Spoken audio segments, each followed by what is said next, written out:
যারা নির্বাচনে জিতবে, যারা নির্বাচনে জিতবে না, কিন্তু গণতন্ত্রের পক্ষে, জনগণের পক্ষের প্ল্যাটফর্মে এসে যারা দাঁড়াবেন, সকলকে একসাথে নিয়ে আমরা জাতীয় সরকার গঠন করব। অন্তর্বর্তী সরকার গঠনের পর থেকেই জাতীয় রাজনীতিতে জাতীয় সরকারের আলাপ ছিল সবসময়। এই আলাপ সবার আগে সামনে আনেন বিএনপি চেয়ারম্যান তারেক রহমান। ওই সময় জামায়াতের পক্ষ থেকে তেমন কোনো সাড়া ছিল না। তবে পাবলিক বিশ্ববিদ্যালয়গুলোতে শিবিরের ভূমিধস বিজয়ের পর আস্তে আস্তে জাতীয় সরকারের আলাপ শুরু করে বাংলাদেশ জামায়াতে ইসলামীও।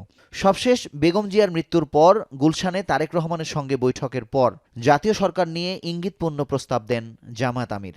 5টা বছরের জন্য জাতির স্থিতিশীলতার স্বার্থে আমরা সবাই মিলেমিশে ভালো কোনো চিন্তা করতে পারি কিনা সেটাও আমাদের চিন্তা করা দরকার। তবে বর্তমানে বিএনপির পক্ষ থেকে জাতীয় সরকারের পরিবর্তে জাতীয় ঐক্যমত্যের সরকারের কথা বলা হচ্ছে, যেখানে বিএনপির সঙ্গে দীর্ঘদিন ধরে যুগপৎ আন্দোলনে অংশ নেয়া দলগুলোকেই সর্বোচ্চ প্রাধান্য দেয়া হবে। তবে নাম যাই হোক, সেই সরকারে জামায়াতকে না রাখার বিষয়টিও স্পষ্টভাবে বলা হয়েছে। নির্বাচনের ফলাফলের পরে সেই ব্যাপারে সিদ্ধান্ত নেওয়া হবে বলে জানান বিএনপির স্থায়ী কমিটির এই সদস্য।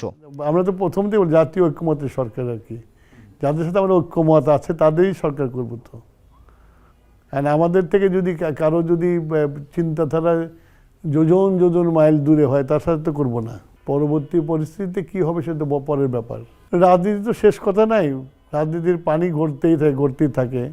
যদিও বর্তমানে জামায়াতের দাবি তারা জাতীয় সরকার শব্দটি কোথাও ব্যবহার করেনি, তবে ক্ষমতায় গেলে জুলাইয়ের পক্ষের সব দলকে নিয়ে সরকার গঠন করবে, বাদ যাবে না বিএনপিও। এমনটিই জানান জামাতের এই সিনিয়র নেতা। সবাইকে সাথে নিয়ে আমরা একটা সরকার গঠন করব, কিন্তু এক্ষেত্রে কিছু শর্ত আমরা দিয়েছি। এই শর্তগুলো হচ্ছে যে কোনো অবস্থায় আমাদের কারো দুর্নীতির সাথে কোনো সংশ্লিষ্টতা থাকতে পারবে না। আমরা স্বচ্ছতার নীতিতে বিশ্বাস করব। আমরা যে সামনের সংস্কারের যে বিষয়টা, সেটাকে ওন করব এবং সেটাকে আমরা বাস্তবায়ন করব। সামগ্রিকভাবে আমাদের অবস্থানটা হবে বাংলাদেশের পক্ষে। তবে এনসিপির দাবি, জাতীয় সরকারের ধারণা ও রূপরেখা বিএনপি জামায়াত কেউই স্পষ্ট করেনি। তবে জুলাইয়ের আকাঙ্ক্ষা বাস্তবায়ন ও রাষ্ট্র পুনর্গঠনে তারা বিরোধী দলে থাকতে চায়।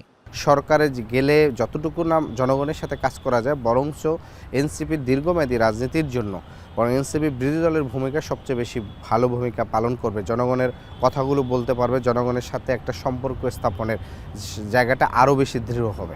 বিপ্লব বেহাত হয়েছে জানিয়ে রাষ্ট্রবিজ্ঞানী অধ্যাপক শরীফ জাতীয় সরকার গঠনের পক্ষে জোরালো মতামত ব্যক্ত করেন। অন্যথায় জুলাই বিপ্লবের স্বীকৃতি ও জুলাই যোদ্ধাদের জীবন দুটোই বিপন্ন হতে পারে।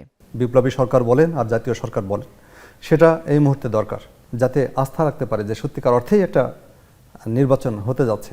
সেজন্য জুলাইয়ের পক্ষের সকল শক্তিকে নিয়ে একটি জাতীয় সরকার করলে একদিকে যেমন সেটা তার বৈধতা সারা পৃথিবীতে স্বীকৃত হবে, আরেক দিক দিয়ে নির্বাচনটাও সঠিকভাবে অনুষ্ঠিত হতে পারবে বলে আমি মনে করি। তবে নির্বাচনে কোন জোট কেমন ফলাফল করবে তার উপর নির্ভর করছে জাতীয় সরকার বা সমমানের অন্য কোনো সরকার আদৌ গঠন করা হবে কিনা। মুজাহিদ শুভ, এখন, ঢাকা। শিয়া বাটার ও ভিটামিন ই সমৃদ্ধ লিলি বিউটি সোপ, তারুণ্যময় উজ্জ্বল ত্বকের জন্য। রিমার্ক